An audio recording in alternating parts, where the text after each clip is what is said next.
All right, I believe this will be a good point to start, Joel, right? Yes, great. Thanks everyone for joining. Yeah, you can go ahead, Francisca. All right, wonderful. Yes, thank you so much, everyone, for joining today's session. I guess the others will catch us as we go along. So today we're going to be talking about building operational efficiency for your startups. So I'll be talking about the basics. We'll start with an introduction to operations. We'll then dive into what operational efficiency is, and then go through a bit more details on the step-by-steps around developing operational efficiency for your startup, right? So I thank you all for taking the time and for joining today's session. So it'll be good to get to know who we have on the call. A few of you did introduce yourselves, but if you could just quickly write your name on the chat and the organization you are with. So it'll be great to get to know who we have here with us today. So I know a few of you already spoke, I believe. I heard Kohol who was saying he's joining in from Nigeria. It would be good to know which organization you're with. I'm not sure. I think, was it you or Gamble who mentioned you're joining from Kenya? All right, so please feel free, write your name, organization on the chat. It'll be good to get to know who we have on the call with us today. But just to get us started, and again, it's great to meet you all. My name is Franciscah Nzanga, and I'm the Chief Operations Officer at Villgro Africa. I have over 10 years experience in operations, having worked in different sectors from insurance to community health to my current work in impact investment at Villgro Africa.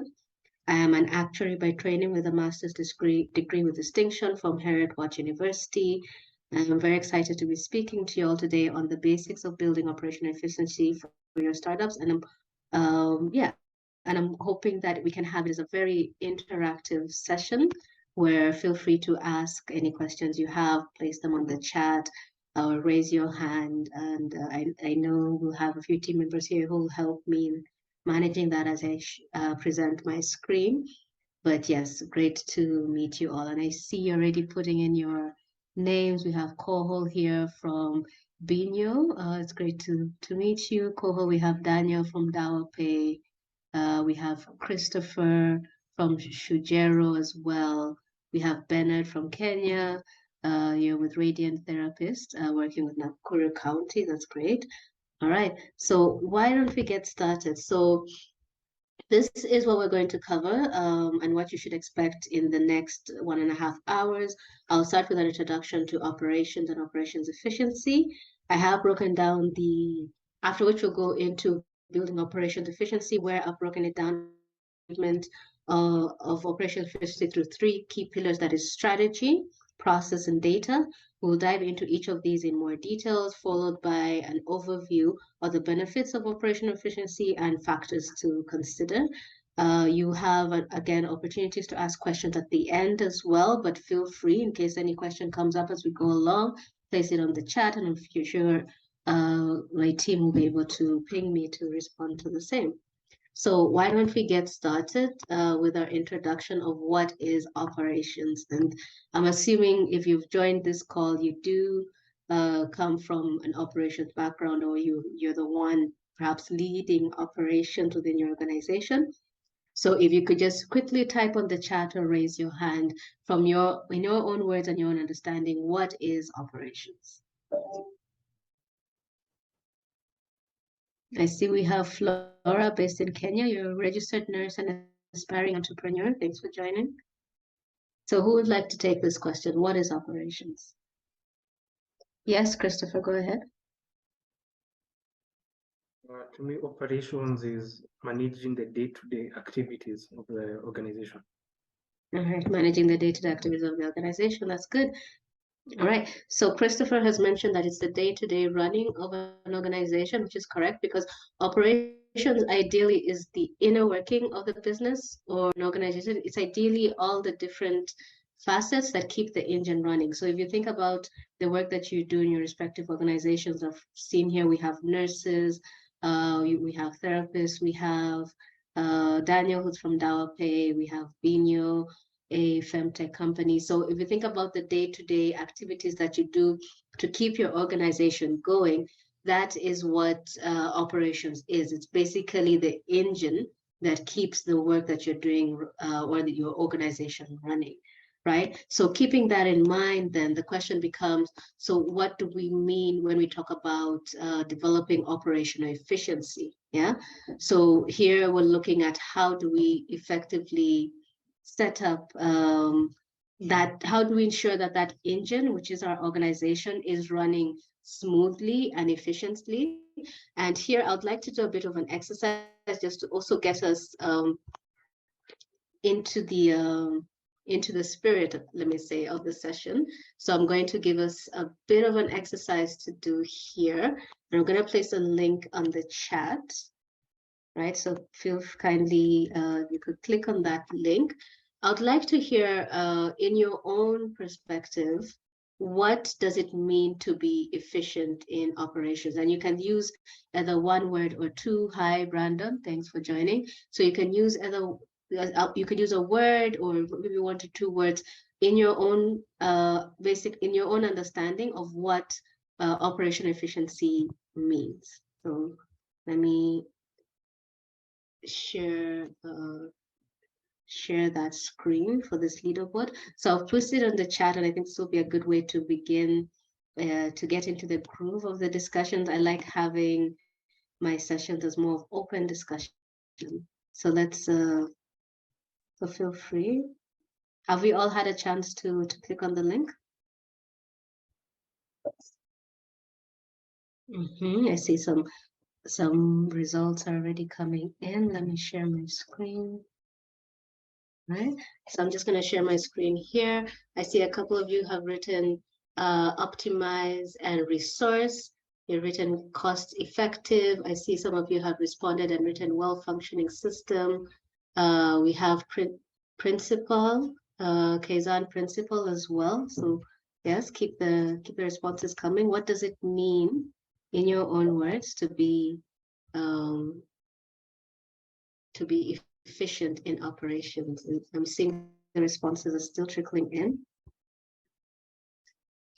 All right, this is great. It's we all have different views for sure. So I'm seeing here we have quality service delivery, well-functioning systems. We have optimal, resource maximization, optimization and resource. We have timely, time management, no delays or wastage. I see here we have cost-effective, Kaizen principle optimization. This is awesome. So yes, so I like all the responses that I'm seeing, and for sure, we all seem to have a good picture of what it means to be efficient in operations. So I'm just going to go back to my slides. I'm going to go back to my slides here. And so we talked about operations as being the inner working of an organization. So ideally, the different facets that keep the engine running. So to all of the great points that you were giving there, so when you talk about operational efficiency, is ideally the ability for an organization to reduce waste. I saw some of you put there reduced waste. You spoke about time management. You spoke about optimization as well. So ideally here we're looking at ensuring that optimal performance by effectively managing resources to a point such that the cost of inputs for a service or product is less than or equal to the amount of output. So you'll see here I've kind of put a formula which helps in guiding you when you're thinking about how to ensure operational efficiency. So when you think about the time that your team is putting in, you think about all the raw materials and the resources you're putting in, whether you're developing a product or as you're giving out a service, to really understand whether or not you're operating efficiency, then ideally all of these inputs need to be less than or equal to the final cost of output. So how do you ensure minimal waste of raw materials? I saw a couple of you talking about reducing wastage. How do we ensure that human capital and other inputs are being used to their optimum potential, while producing high quality services and products? So that is, in a nutshell, what it means to be efficient in operation. That you can see it sort of ties in with all of the different words we had on the word cloud there. So I find that it's easier to, whenever setting up operations, be it a new organization, or if you're working in an existing organization and you're looking to revamp the operation systems, I find that it's easier to break it into 3 facets, right? So we have strategy, we have process, and then we have data. So going by the definition, operations, the inner working of a business or an organization, right? So here we're looking at we're looking at the different components that build on that engine. So aspects like strategy in terms of what your plan is for the organization and how you're planning to get there. In terms of process, we're looking at the roadmap that you've built around it, and of course the data that you'll be collecting along the way. So we're going to be speaking about each of these 3 pillars in more detail. And with each of them, each of them will be feeding into I'll show how each of them link into the establishment of efficient operation systems, right? So the first one here is strategy, right? And here, for each of these, you'll notice that I have a certain mantra I've put at the top. For strategy, I like to say you need to take into account beginning with the end in mind. You need to know where you want to be and then build backward from there, right? So as we're speaking about strategy, you're thinking about the certain key organizational strategies which should feed into the development of your operational strategy. So you don't start with the operational strategy, but rather all the different strategic plans that you have in place should feed into your operation strategy. So some of these strategic plans will be things like your financial strategy, right? Your sales strategy, and also your growth strategy. So when we talk about the financial strategy, for example, we'll be using mobile money for payment. How will this be received, recorded, and tracked? Is your establishment or plan system able to easily track and record these payments? When we think about sales strategy, what channels and resources will you be using to sell and deliver your product or service to your end customer? So does your current system support this? Is there room for further automation? So for example, assuming you want your team to collect client data in the field using, for example, Google Forms, is there a way for this data to then be pulled into your main system? And what happens when there is no internet access? Do you have an offline mode? Does the system itself have its own direct data entry option? Can the system handle multiple sales agents at the same time? So that's just a bit of an update about how your sales strategy will feed into the operation systems that you establish. And then there's also your growth strategy. So how will your current operational systems and platforms work when you achieve your growth targets? So will they still be practical? Is there room for them to take on new capacity? So assuming you have your growth plan is to have 1,000 users within a year, and currently you're at 100, and you've perhaps purchased a system that can only handle 200 users at any one point. So here already you've seen that there's a gap, and you need to either find a way to expand the system that you have, or do some market research and see what other systems are out there, which you'll need to develop. So on the slides, you'll see that I've put an example here of how your other strategic plans will feed into your operational strategy. So over here, I've given an example of an organization that is developing heart monitors for pregnant mothers in rural areas.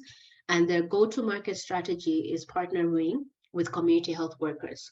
So the operation system should take into account the nature in which these community health workers operate. So they'll be in the field. Most of them use either mobile phones or tablets as they're collecting data around the households which they visit. And most of the time they will go to remote locations where there's limited access to internet. So if you want to connect, if you want to use them as your go-to-market strategy, then first off, whatever system you're developing needs to be able to integrate with the system that the community health workers are using. It needs to take into account the ability for 24-hour customer service. You need to take into account the complexities of internet access, especially in rural locations. And so when you're developing your operations process and system, it needs to take that into account. All right, so that is a bit about strategy. I don't know if there are any questions around that before I go to process. And unfortunately, I can't present and view the chat at the same time. So if the team could also ping me in case there are any questions. Yes, I can do that, Francisca. I'll pay attention to the chat. All right, thank you, thank you. It's tricky having to move from the slides to the chat. All right, so so let's go to process then. So the next thing you take into account when you're developing your an efficient operation system is you need to now build out your operations process. Yeah.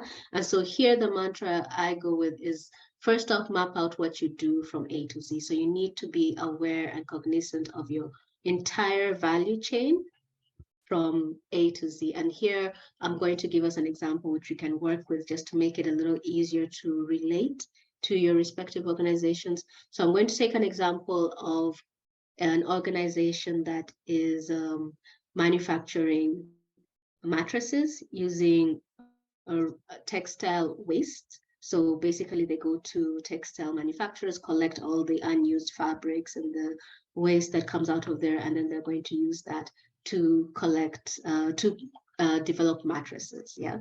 So you'll notice that as I'm talking about mapping out your process from A to Z, for this particular organization, the first thing they'll do is to collect all of these different textile waste or raw materials, because for the organization it becomes the raw materials from the different partners, and then they'll need to sift it through, right? And make sure that everything, they have they only need the worn out fabric to be able to prepare the mattresses. They don't need things like the needles and other things that can be harmful or any non-fabric related items. So they need to sift through that. The next thing they need to do, of course, is clean. So they need to clean all of the different, the waste that has been separated. What they're going to use needs to be cleaned and sanitized, and then they'll now process it and compress it in order to develop the mattresses, which they will further sell. So over here, you can see we have a very clear end-to-end process for this particular organization. So similarly, when you're thinking about building an efficient operation system, the first thing you need to do is map out what your operations process actually looks like from A to Z. You need to have a clear picture of what it is your organization is going to be doing. Now, the next thing you need to do once you've already mapped this out is looking at that is identifying what your unique value proposition is going to be. So how do you stand out from other organizations in the market? In the case of the example of Given, we have an organization that is speaking to the circular economy in terms of talking about how they're going to minimize textile waste by repurposing that and processing it to create mattresses. So you need to be cognizant, first off, of what your unique value proposition is and how you stick out from from your competitors. Why is that important? It's because as you build out your operational efficiency, it's important to make sure that you do not lose your unique value proposition. So in the case of the manufacturing company we have here, let's assume that they find out it's more efficient to not use textile waste, but maybe using cotton from the fields will work better for them. But if they do that, they will be eroding their unique value proposition. So that as much as it will help them in minimizing the cost of input, it will erode what has been unique to them and has been attracting customers to them. So the very first thing is to make sure that you're very clear about what your unique value proposition is. The next thing is to now, as you've mapped out your process, is to identify if there are any gaps or weak points in it. So let's say, for example, during the cleaning process, our manufacturing plant identifies that there's some needles that have been passing through, which are of course harmful, and then they have to go through another round of sifting through their materials. So this has been identified as a gap, right? And they need to dig a little deeper and find out, why is this gap there? Is there a way in which they can minimize this transition? Is there a way in which they can minimize this? Yeah, perhaps having humans only. So let's say they have actual workers sifting through the material. Maybe that is what is leading to the needles passing through. So is there a machine they can use to do that? additionally is to ask questions around which areas are high capital intensive. So again, let's assume that during the sifting phase and the cleaning phase, they have hired workers to do that, and they see that it's quite expensive in the long run, as opposed to perhaps automizing that process, right? And that does also speak to the next point as well, in terms of which areas also high labor intensive. So if they automate the process, then they'll be able to cut down on costs and increase the quality of their outputs at the end of the day. So there they're able to pull out, okay, so this is an area where we can minimize the cost of input and ensure a higher quality of our outputs, right? The next thing here is around automation again. So we've talked about here looking at sifting through and cleaning and seeing here they have a high they have a high workforce, which also leads to a high capital intensive part of their operations process. So automating it will help them in minimizing that. And of course, as they're thinking about, so they've identified those areas, as they're thinking about how to automate it, they now need to go into the element of conducting research and seeing what machines are actually out there. It's always advisable, as you're planning to implement any new system or machine, to do your market research and see. Don't just go to the first solution that you find, but compare it with others and even take it a notch further and speak to the customers of these other companies. There'll be times where whether through their reviews, performance reviews, or the demos that companies provide, you'll find that the system works perfectly well. And it's only until you actually take some time to speak to the customers that they currently have, will you identify that the system or the tool that they're trying to sell you doesn't actually work 100%. And by the time if you wait until you've actually purchased it, at that point it ends up being a little too late, because you already have it with you and you've already paid for it. So there's not much you can do. There's a cost that you've incurred there. So always do market research, take some time to speak to other customers, and you can even ask the company themselves, who are your customers? Some organizations have a page on their website with the list of customers who are already using their platform. Others don't, and you can actually ask them to do for you an introduction to their customers and use that to guide you on the tool that you have. And then lastly what are your core values? So similar to your unique value proposition, you also need to keep in mind what your core values are as an organization, as you're thinking about optimizing the system that you have, because that will also guide the principles in which you will be building your operational process. Okay, so this is step one of the operation process. Map out what you do from A to Z. Step two is about tracking and information sharing. So as you saw in our example here about the manufacturing plant, we have different stages of their process where information is going to ideally be shared. So you have to map out, you have to keep in mind what information is going to be collected at each of these different stages and what data is supposed to be shared.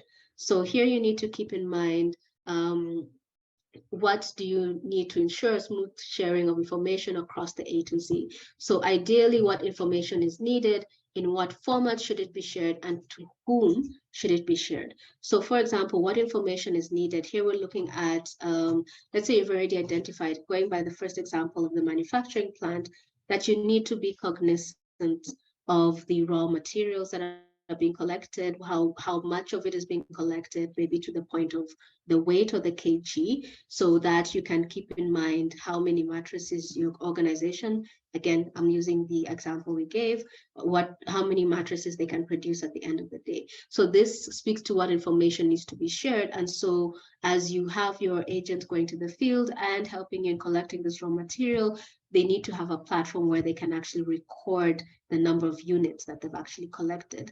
And this needs to be communicated back to your system, which goes to the next question of the format. So how does your system actually translate this information?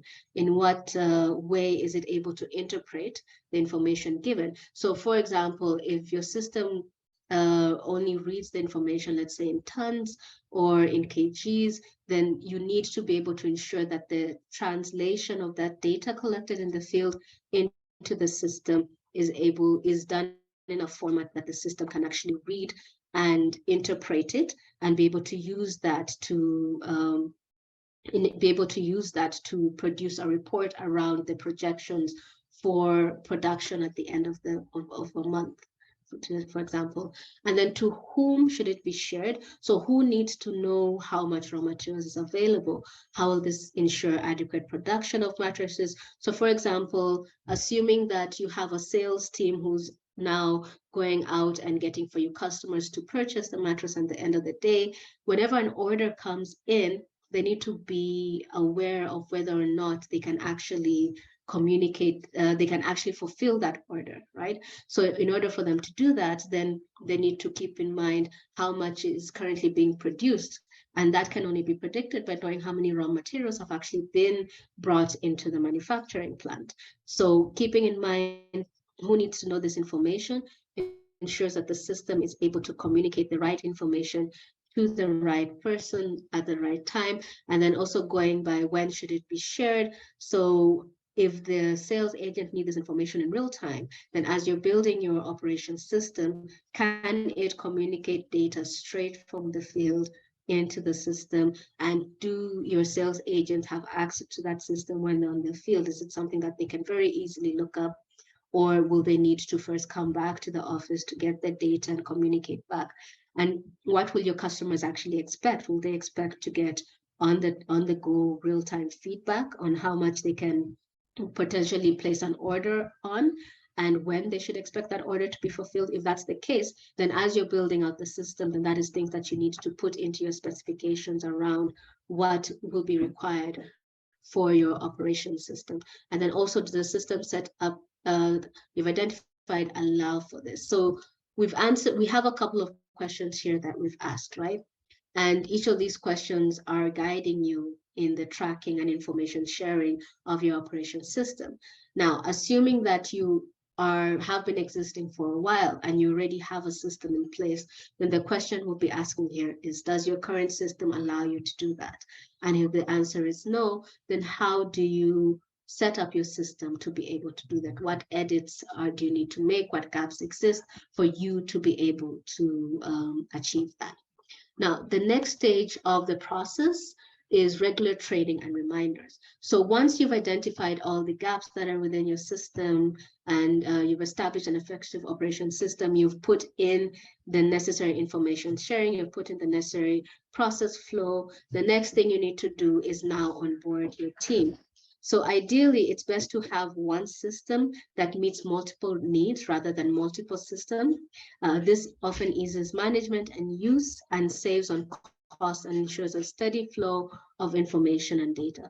So once you have everything set up, and you need to now factor in onboarding and compliance. So ideally, new systems will need to take into account a change management approach, in that you need to get both leadership and staff to buy into what you have set up. So it's one thing to have a system and tell everyone this is great, we need to use this, or from today onwards we need to use it. And it's another thing for people to actually begin using it. And so that is something you need to take into account, regardless of how brilliant your system is.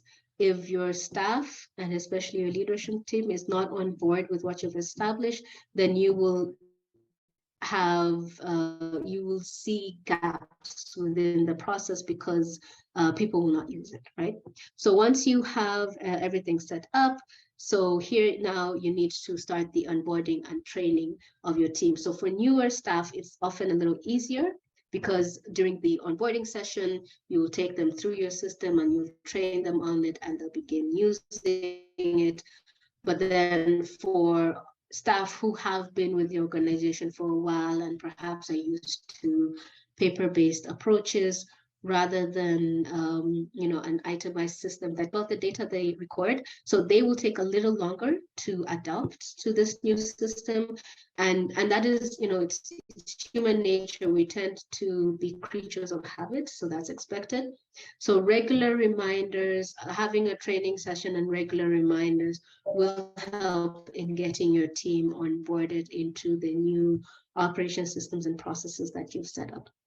And then lastly, you need to always ensure that you lead by example. So from the person who's introducing these new systems, and more importantly for your leadership team, if you have a system in place and you as the operations lead, or even your leadership team aren't using it and are cutting corners around it, rest assured, your staff will not use the system as well. So you need to ensure, after you've done all of the training and onboarding, then the organization as a whole needs to take it up and begin using it. And some of the ways in which you can ensure that you're able to get proper compliance with the use of these new systems and processes you've set in place is to establish what we've done in our organization with some of the systems that we've set in place is provide rewards. So this speaks to the carrot and stick approach, yeah? So, and I hope a couple of you are familiar with this, where you reward good behavior and punish, in quotes again, because it's a professional setting, but you penalize but those who are veering away from the processes you've put in place. So one of the things that we've done before is even provide pizzas to those who are regular, and of course we'll acknowledge them during our one of our weekly meetings, and that we've seen encourages others to use them, and we'll set them up as champions, that as those who are struggling to adopt the new system can work closely with this other person. But then again, as I said, it's a carrot and stick approach, so things need to go hand in hand. And so for those who aren't using the system, there's the aspect of the fact that you need to ensure compliance. So it could be something as simple as you have a new human resource management system that you've established, and the team is used to sending emails out whenever they need to request for leave. But now you have a system in place, they need to book their leaves on the system. So something as simple as saying any leaves that do not go to the system will not be approved is a good way to penalize those who don't use the system, because then their leave won't be approved. Unless, of course, special circumstances. And that takes me to the next point about flexibility. So there may be scenarios where, and especially in the beginning days, where you'll need to tweak and be a little bit flexible about the process. And the reason why I'm saying especially in the beginning of the introduction of this new process, it's because at that point, you're still adopting the system and you're still learning how it's functioning, learning how it incorporates with how you've already been running the organization. And so being flexible around it, getting feedback from the team is important, because it will guide you in how to innovate around the solution that you have. And that takes me to the last stage of our process, which is review and refine. So once you've already established a system in place, you need to take the time to audit it. How is your system currently running? How are people using it? Is it meeting the needs that they have? Is it able to, is it meeting the needs that they have? Is it able to give you the necessary information and reports that you need at the end of the day? And there's different ways in which you could do this. So you could either have regular system audits. For different organizations, they have annual audits of all of their systems and policies and manuals to make sure that everything is working as expected, and to see what areas they need to improve on. There's also feedback surveys. You could go back to your team, those who have been using the system for a while, and get their views. How has it been working out for you? What are some of the challenges that you've been facing? What are some of the areas that we could improve on? And of course, data, and we talked about the type of information you will be collecting and tracking on your system. So data analysis is important. You need to take some time to look through your system data and see what are some of the red flags that have been pointed out within the data that you have. What are some of the gaps that you've identified within your dashboard? And then lastly, and I have this at the top, but I wanted to keep it for last, is lean innovation. So there are organizations who have had a system already and it's working fine. And now what you're looking at is how to enhance that. So how to minimize the cost of your inputs, going back to our the earlier formula that we mentioned. So when you're talking about lean innovation, and a good example of an organization that does this is Toyota, whereby they take the time to look at the different small continuous improvements they can make within their manufacturing plant. So similar for your organization, looking at small, continuous, incremental improvements that you can make within your organization. What are some of the small innovations that I can do to minimize waste and increase efficiency within your organization? So through establishing such an approach, and this I find helps when you also empower your team to innovate around their work. So you'll have different teams under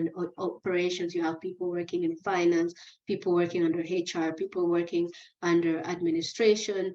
Depending on what you do, maybe you have others working within your core role and deliverable, your core service or product line.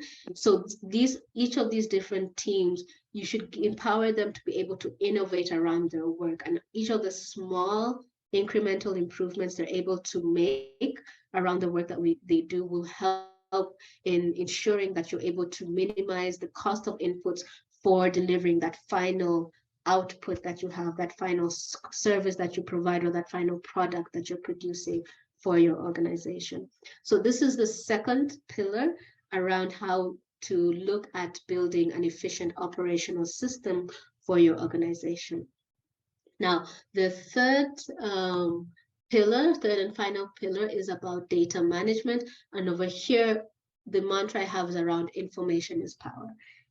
It's important that you keep in mind and keep track of the type of data that you collect. As you go about your A to Z of your operational process, there's different data points collected along the way. So what are some of the different data points that you have? How does that inform the work that you do as an organization? And remember, at the end of the day, all of the data that you collect within your organization, the main goal is to use it for information and decision making. So it should be something that management can look at and use it to make a decision around whether it's expanding to new markets, whether it's increasing the number of human resources that you have, whether it's increasing the number of orders you pick at any point in time. The end goal of the data that you collect within your operational system is for decision making. And so you need to keep in mind how you're going to collect this information, how you're going to analyze this information, how you're going to store it, and how are you going to share it back. So again, beginning with the end in mind, I've had a series of questions that I've put out here, which can help you in thinking through how to build out your data management system for your operational processes. So in every stage of the operation process, there is data collected. So some of the things you need to keep in mind is what information do you need to know for decision making? What is some of the information you need to keep in mind so that it can allow you to make informed decisions around the work that you're doing as an organization? So once you've identified that, then you need to think about what are the data points that allow you to be able to derive that piece of information, be able to make that decision.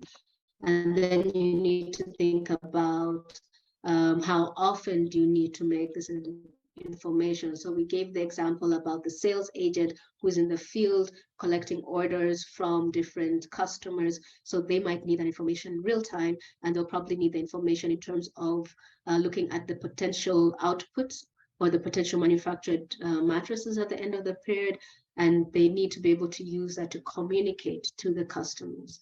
So the next thing here is about where you're going to get this information from. So is this something that your system already collects? Is it something that your clients are able to provide you with?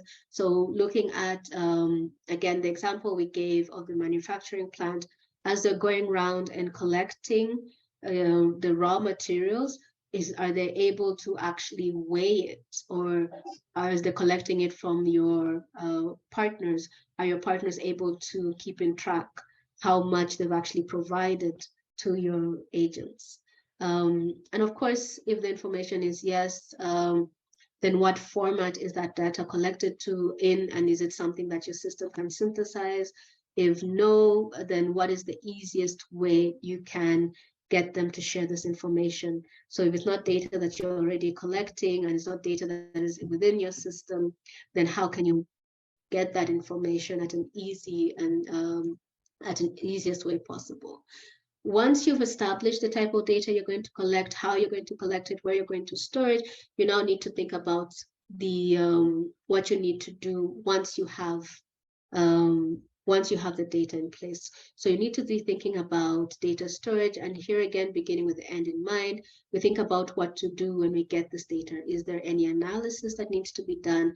How will it be synthesized and presented? How will it be stored? And we need to reference it, right? So here you've noticed I've put a couple of data storage factors you need to consider in terms of data security, taking into account data protection acts that we have across various countries. You need to take into account data coding. How will you track the type of data that you're collecting? Do you have a log which you can reference for the data that you're collecting? And then also data champions and owners, who is going to be accountable for the data and keeping track of all of the data that you collect and the systems in which you're using to collect this. Sorry. And then the next thing you need to think about is around data visualization. So at the same time, we mentioned that the main goal of data is for decision making. You need to be able to use your data to derive certain decisions within an organization. So here we're talking about data visualization in terms of how you'll be representing this data to the users for decision making, be it sales managers, be it senior leadership. And there's a couple of different platforms which you could use for data visualization. So we have things from Google Studios. You could use Excel as well. It's a basic tool, and you can create certain dashboards there. You could use Power BI or Tableau and a lot of different other systems out there, and some of which are free. They have either a free they have a free or a trial period, which you can leverage on and find out what works for you. Of course, for startups which are just getting their feet on the ground, you can also start with the most basic, something simple to use like Excel. All right. Going on to data management. So I'm going to talk about, and some of you may be asking, okay, so why is it important to go through the entire process of coding data, collecting it, cleaning it? And if the aspect of using it for decision making isn't enough, it's also important to keep in mind that data visualization helps you in making quick decisions. So you can look through you can very quickly look through a dashboard and come up with a decision around certain things, like the example we gave of the sales agents and how many orders to actually accept, or even more strategic plans around whether or not you need to, let's say, scale to a certain region, or whether or not you need to increase the number of partners you have for a certain input. So quick insight generation is very important, is one of the benefits of data visualization. And then also it allows you to view multiple KPIs at a glance, because the way the data will be collected and synthesized at the end of the day will be pulled from different data points, which helps you in making a quick decision based on multiple key performance items. And then we have easy information sharing. So it's a very easy and simple way to share information across multiple departments and teams, and also allows for collaboration. So this is just a quick 4 key items to consider on the benefits of data visualization.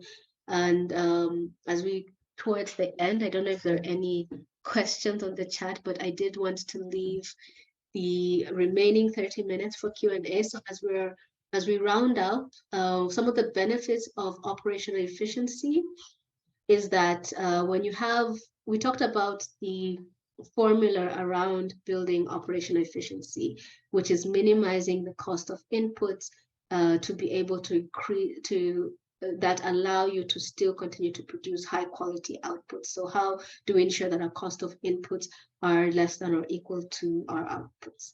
And one of the benefits of operational efficiency is that it helps in saving time. If you have an efficient operational system in place, then you're able to save on the amount of time it takes you to produce or deliver a certain product or service.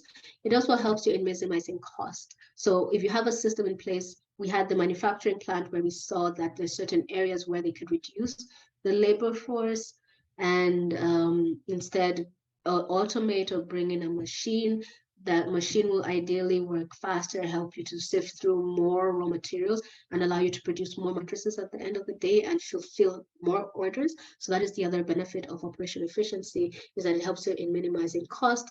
It contributes to employee retention. Organizations that have automated systems tend to retain employees because it eases their workload and makes it, especially if the systems are working efficiently as well, it helps them to retain their workload because the team has the necessary tools that they need to be able to perform well, right? So if you have a good well-managed system that meets the needs of the end users, then it makes it easier for them to go about their day-to-day work, because some of these systems, especially when you incorporate AI, makes it easier for them to even make informed decisions and deliver on certain reports.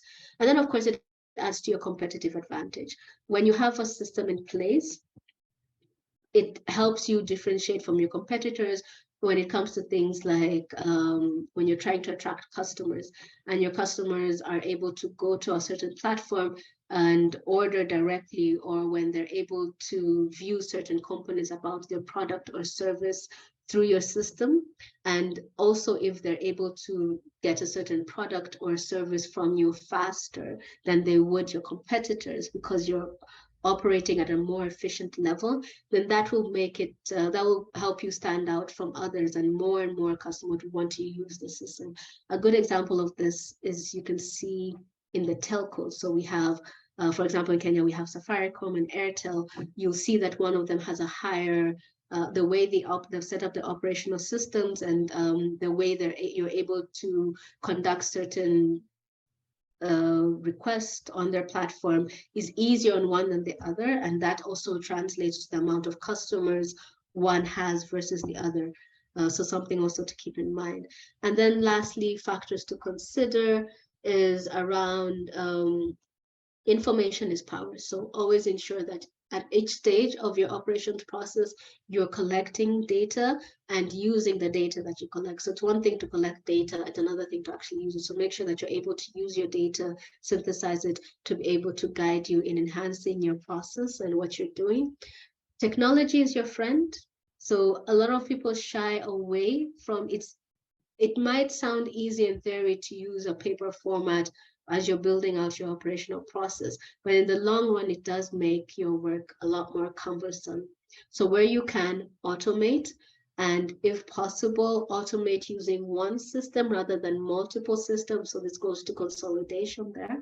So if you can have one system that meets multiple needs, that makes it easier for your teams to use and also easier for data and information sharing than having multiple systems. And then, of course, pilot. If you're just starting out with a new system and perhaps you're using something before, pilot it out first with a smaller team, see how it works. Is it meeting your needs well? And if it is, then roll it out to others. Especially if you have a large team, it becomes harder to introduce new systems at a go to everyone, because you will face a lot of resistance. So take some time and pilot it with a smaller group. And then, of course, stagger introduction of new major systems. So let's assume you've done your research, you've seen where the gaps are, and perhaps you don't have, you've identified the system that has multiple features. stagger introduction of each of those features and give your team some time to acquaint themselves with each of the different components around it, rather than introducing everything at once, or worse, so introducing more than one system at a go. It will cause confusion and it will take the onboarding process, will make the onboarding process a lot longer. And then lastly, always leave room for customization. Systems that are easily customizable are better because you can tweak it to meet your needs. And more importantly, as you gather information around how your system is working, take the time to gather insight. How is it working? How can we innovate? How can we improve? So again, lean innovation, small incremental improvements will ensure that in the long run, you have a well-oiled machine, you have a system that's working well. Right, so I'm going to pause there for questions. While we wait for other people to include their questions, we already have one from Freeman, and it relates to your last point as well. So how do you formulate your strategy while allowing for flexibility with regards to unexpected business changes that may not have been anticipated? All right, yeah, that's a very good question. So how do you formulate your strategy? Okay, so ideally, most organizations will build a 5-year corporate strategy, right? And then in 5 years' time, a lot can happen. In 1 year's time alone, a lot happens. So it's always important to review your corporate strategy on an annual basis. So while you have your 5-year plan and you've built out your operational process around your 5-year plan, as you review it on an annual basis, it will help you identify what still works and what doesn't. So have a workshop with your team, take some time every year and see where are we on this 5-year plan? What has come up that we weren't expecting? What's new? And what has worked well as expected or even better, and what has fallen short, and how can we incorporate that? As you do that, then, and usually these strategy sessions will have the different leads, including your operations lead. So they will be able to plug that in to the operation strategy as well and ensure that they incorporate any pivots along the way. Now, the other thing to keep in mind, and there's a point I mentioned around customization, always go with a system that is easily customizable, a system that you can change to suit your need as an organization rather than you changing to suit the system's need. The reason that is important is because it takes into account the unexpected pivots along the way in your strategic plan. So if something happens and you need to maybe add some new data points or add some new capabilities or functionalities around your system, if you have a rigid system, then it makes it hard for you as an organization to grow because there will always be unexpected items along the way. So again, having a very customizable system helps. But good question, Freeman. I hope I answered your question. I'm seeing another question here from Rachel. Great presentation, Francisca. Please share some case studies of startups or companies that have achieved competitive advantage through operational efficiency. All right, so at Villgro, the beauty, I guess, about the presentation and the fact that we're targeting startups. So Villgro being an incubator, we work with different startups whom we guide them in the different aspects of their organization. So we have organizations that have joined our incubation program where they were just getting started. We have a couple of even IB, that is device manufacturing companies, who are yet, when they joined, all they had was a prototype, and we've been able to spend some time with them to develop their roadmap for production, and even some of them are now going to go to the market with their solutions. So yeah, so that is, so if you look at, yeah, so I want to avoid mentioning names, but that is something that we've seen within our incubation program, where we've worked very closely with a couple of them, especially those who are within the manufacturing sector, where we'll help them through. I hope that answers your question, Rachel. And if not, you could let me know if you wanted me to be a bit more specific. I was trying to avoid mentioning names. All right, thank you. And then Kohol, I've seen you've written that it's a nice idea drawing out the process flowchart, having a brainstorm session to optimize it to be more efficient before digitization. Absolutely. And again, one of the things with the challenges we've seen with founders sometimes is that you try to build it out by yourself in maybe your home office, or it's important to I like what you've mentioned about brainstorming. You know, it's important to pull in your team as you're doing that and really looking at it again, the A to Z process.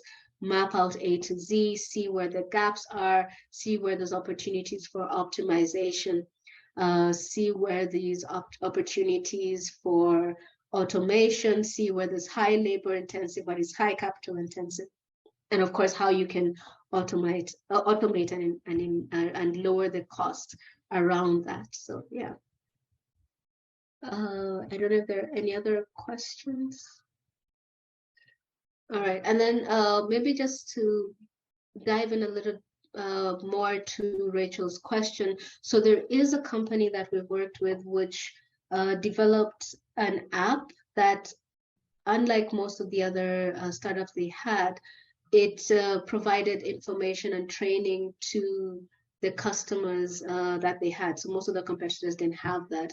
And them showcasing that, bringing that front and center whenever they met with investors, also helped them in their fundraising approach. So because the way in which they were able to give that extra level of training and support to startups did help them also stand out from others as well. Thank you, Kohol. Long live Villgro Africa. It's nice of you. All right, wonderful. And in case there's anything that's still not clear or you have any questions, I'm always happy to discuss operations and brainstorm through any ideas or things you're not sure about. I have put my LinkedIn account on the chat, so feel free to message me in case you have any questions. Thank you, Kohol. I've seen your comment. Thank you for that. Otherwise, if there's nothing else, I would wish you a good rest of the day.